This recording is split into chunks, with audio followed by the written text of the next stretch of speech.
두 번째 주제는 광화문 시대입니다. 먼저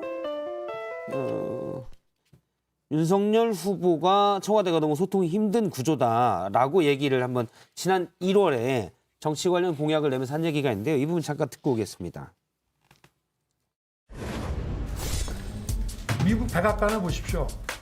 대통령이 근무하는 오발 오피스 주변에 참모들이 쫙 있고 거기서 바로 붙어 있는 이 웨스트 윙에 또 전문가들이 많이 또 밀집해 있기 때문에 의사소통이 원활하게 이루어지고 우리는 지금 그 비서동에서 그 대통령이 집무실인 본관까지 가는데 차를 타고 가지 않습니까? 그렇게 해가지고는 원활한 의사소통이 되게 어렵다고 보고 있습니다. 그 관료 조직 안에서도 그런데 민관의 충분한 의사소통이 안 되고 우리가 어떻게 4차 산업혁명의 선도 국가가 되며 우리가 갖고 있는 많은 개혁 과제들을 해결해 나갈 수 있겠습니까? 윤석열 당선인은 후보 시절에 청와대에서 나와서 광화문 시대를 열겠다라고 했었는데요. 공약집에서는 청와대를 뭐 구중궁궐, 왕조시대의 궁궐에 비유하기도 한 바가 있습니다. 그래서 권위의식과 업무 비율이 좀 있다라고 얘기했는데 오늘 보도에 보면 이 얘기가 있습니다. 첫 번째로 집무실을 청와대에서 광화문 청사로 이전할 것이다라고 여러 보도에서 이제 이 국민의힘 관계자들이 얘기를 했습니다. 일단 가능할까? 왜냐하면 문재인 대통령도 후보 시절 약속을 했는데 못했었잖아요. 이 부분 먼저 전진수 의원님한테 여쭤볼까요?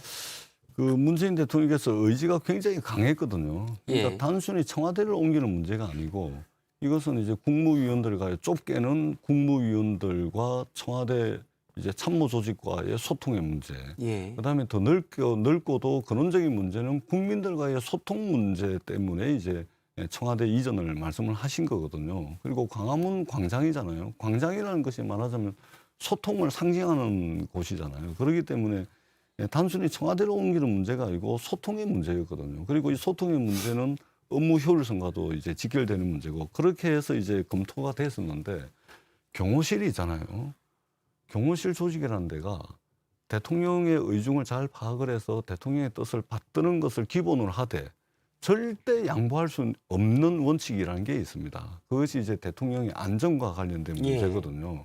그렇기 때문에 결국은 이제 광화문에 가게 되면 지금 행정안전부 청사라든지 지금 행안부 청사가 있고 교육부가 같이 입주를 해 있고 그다음에 외교부 청사가 있잖아요. 둘 중에 한 군데로 가야 된다는 이야기인데 이거는 제가 볼 때는 상당히 이제 거의 불가능에 가깝습니다. 문재인 대통령께서도 다각도로 검토를 했거든요. 그럼에도 불구하고 불가능한 거였거든요. 그러면은 왜 불가능? 경호 그러니까 문제 때문에 경호상의 좀 더 문제. 구체적으로 경호상에 어떤 문제가 예를 들면 지금 청와대 경내 같은 경우는 예. 경호의 지금 뭐 화면에 가장- 청와대 경내 모습이 나오고 있습니다. 가장 큰 원칙이 뭐냐면은 유사시에 예. 뭔 일이 생겼을 때 가장 첫 번째 우선적으로 고려해야 될 게 퇴로가 확보가 돼야 돼요. 퇴로. 예를 들어서 옛날에 이제 무정공비 사건이 있었기 그렇죠. 때문에 예. 그런 경우를 대비해서 예. 퇴로들이 있어야 된다. 무조건 퇴로가 확보가 돼야 되는데 지금 이제 외교부 청사라든지 지금 행안부 청사 같은 경우는 그냥 고층 빌딩이에요. 퇴로가 확보가 안 됩니다. 기본적으로 안 되는 거예요. 그렇기 때문에 이게 그 윤석열 후보께서 이제 왕조시대 궁궐로까지 비유를 하면서 이제 공약을 했는데 예. 문재인 대통령도 같은 공약을 했는데 왜 안 됐는지를 좀 검토하고 난 뒤에 공약을 하는 것이 바람직했다 이렇게 생각합니다. 쉽지 않을 거라고 봅니다. 지금 말씀하신 대로 센터장님 말씀도 네, 저도 뭐 청와대 출입 기자를 해봤는데 그 청와대 만약에 유사시 저희가 말이죠 영국의 다운인가 10번지는 한 도시 한복판에 예. 있어요. 그리고 미국의 백악관 같은 경우는 뭐 워싱턴 백악관만 사실 따로 한복판에 워싱턴 있잖아요. DC 한복판에 있긴 합니다. 그렇지만 백악관 같은 경우는 상당 부분 이게 중간에 그 뭐야 거리가 좀 있죠. 잔디가 있어서 떨어져 있고 근데 이제 다운인가 10번지 같은 경우는 도로에 있으니까 좀 다른데. 우리나라는 남북한 대치 상황이잖아요. 그리고 지난번에 무장공비가 침투했던 적도 있었고 예. 여러 가지 그런 테러 위협이라든가 이런 것들로부터 자유롭다고 얘기할 수 없어요.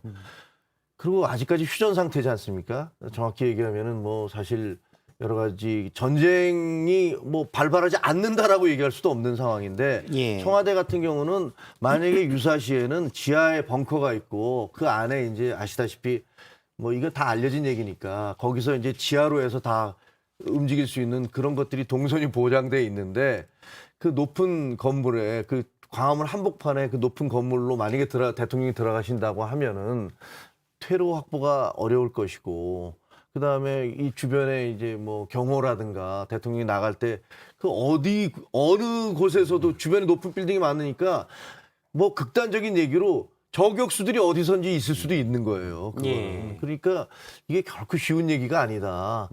그래서 근데 약속을 세게 했기 때문에 네, 그래서 제가 드리는 강력히 말씀이 추진할 것 같은데요. 왜냐하면 문재인 대통령께서 이걸 공약을 했다가 이게 국민들께 사과까지 하면서 이 공약을 지킬 수 없다라고 했지 않습니까? 예. 그럼 그 이유가 있겠죠. 그럼 적어도 이게 공약을 내걸 때는 이제 공약을 만드는 팀에서 왜 그게 안 됐을까를 면밀히 봤어야죠. 면밀히 봤으면 이게 이제 불가능하다는 것을 알 수가 있습니다. 예를 들면 지금 정부 청사에 엘리베이터 딱 정해져 있고 무슨 비상시를 대비를 해가지고 무슨 별도의 대피 통로가 있다든가 그게 전혀 없거든요. 지금 그냥 건물이에요, 건물. 만들면 되지 않아요? 지하로 쭉 해서 깊숙이 파서 그럼 그때까지는 또 일을 못 할까요? 지금은 그 5호선 지하철이랑 약간 이미 겹치겠군요. 그 주변은 제가 알기로는 이미 그 주변은 지하 10m에 그 광통신망, 예. 그다음에 상하수도, 지하 매설물들이 너무 많아요. 불가능해요. 예. 사실 이제 그 문제보다는 저는 이제 대통령 관저가 이렇게 쭉 떨어져 있잖아요. 그러니까 대통령이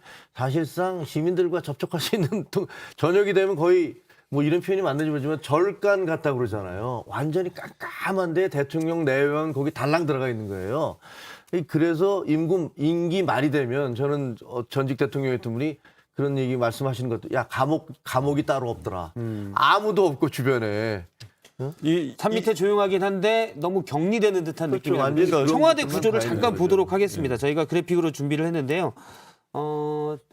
본관이 있고요. 저희가 흔히 TV에서 보는 화면이 저 본관 앞에 잔디밭에 이렇게 있는 화면인데 그 앞쪽으로 쭉 보면 500m 떨어져서 앞쪽으로 보면 여민 1관, 2관, 3관 춘추가 있는데 흔히 얘기하는 기자들에게 브리핑하는 장소 청와대 출입 기자들이 있는 곳이 저 우측 하단에 춘추관입니다. 그리고 저기에 나오는 여민 1관에 지금 문재인 대통령의 집무실이 있어요. 그리고 여민 2관, 3관에 이제 각 수석실들, 청와대 행정관들이 근무를 해서 사실은 지금은 대통령이 업무를 보는 공간들은 참모와 상당히 가깝게 있습니다. 위층, 아래층 다 있고요.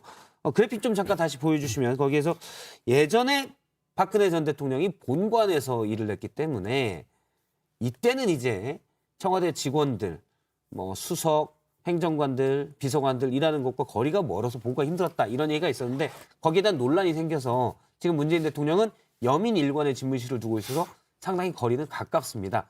하지만 그래도 청와대라는 공간 자체가 되게 격리되다 보니 아마 윤석열 당선인은 아예 광장으로 나오겠다 이렇게 얘기를 하고 있고요. 그다음 관저 얘기 지금 나오고 있는데 김종인 센터장님이 관저 말씀하시는데 저희가 잠깐 영상을 문재인 대통령이 2017년 5월에 관저에 들어가신 다음에 출근하는 모습입니다. 사실 되게 쾌적하고 한적하게 돼 있고 편히 쉴수록 돼 있는데 또 너무 동떨어져 있을 수도 있다. 그래서 지금 나오는 얘기가 이거는 아직 확인은 안 되고 보도에서 일부 나오고 있는데 윤석열 당선인은 광화문에 집무실을 둘 경우 저 관저에서도 나와서 뭐 총리공관, 삼청동 총리공관이나 이런 쪽에서 이런 곳을 관저로 쓸 수 있다. 이런 얘기도 지금 나오고 있습니다. 지금 부속실장을 하셨었으니까 그 부분은 어떻게 보세요? 그러니까 이거를 너무 국민들께 보여주기식 하면 안 됩니다. 그러면 총리 공간을 쓰면 총리는 어디로 갑니까? 총리는 원래 세종시에 주로 있어야 아니 되니까. 공간이잖아요, 공간. 예. 공간은 이제 그 외국에 이제 이제 총리나 이런 분들이 오시면은 또 그렇죠. 이제 그 회의 공간으로도 쓰이기 때문에 사실은 불가능한 거. 그러니까 이거를 자꾸 국민들한테 뭔가 내용이 중요한 것이지 보여주려고 할 필요가 없는 겁니다. 예를 들면 여민관은 이제 노무현 대통령께서도 이게 청와대 이제 비서동에서 대통령 네 분이 일을 보시는 이제 집무실까지 본관 예. 집무실까지 가는데 이제 거리는 500m밖에 안 되는데 문제는 그까지 가려면 검문소를 2번을 통과를 해야 돼요. 검문소를. 예.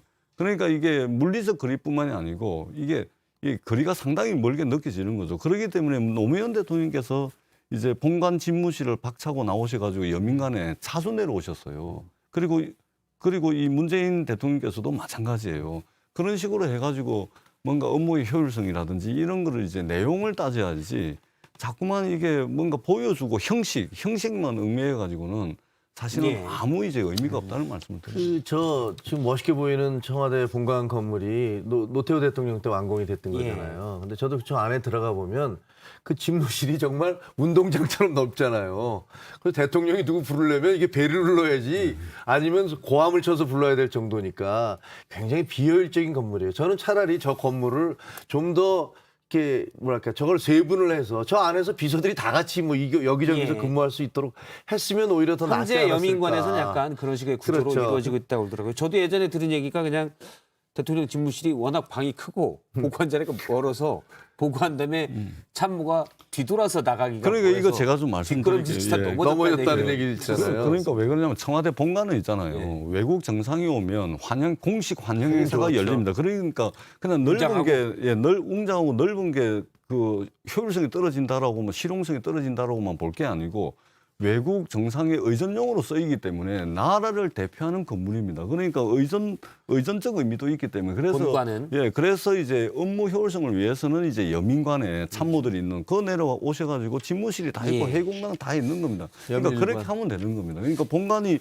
너무 화려하고 뭐 이게 그거는 이제 그 나라를 대표하는 그 외국 정상 의전용으로 써야 되기 때문에 그럴 필요가 있는 겁니다. 저도 예. 화이트하우스와 어쨌든 뭐, 마찬가지로 블루하우스라는 이름이 있잖아요. 그리고 영빈관, 예. 우리 이제 영빈관도 굉장히 좋거든요. 영빈관에 이제 식사하기도 좋고 예. 예를 들면 뭐 고생하시는 분들, 뭐 미화원 여러분들이라든가 이런 분들 같이 와서 대통령이 거기서 식사 같이 하고 그러면 굉장한 국민 통합에 도움이 되는 것들이 많기 때문에 그런 건물들을 잘 활용하는 게 중요하다. 이건 이제 인수위에서 어떻게 할지 좀 더 지켜봐야 될 것 같고 앞서 말씀하신 대로 경호상 문제도 있어서 약간 그런 것들을 고려를 해야 될 것 같습니다.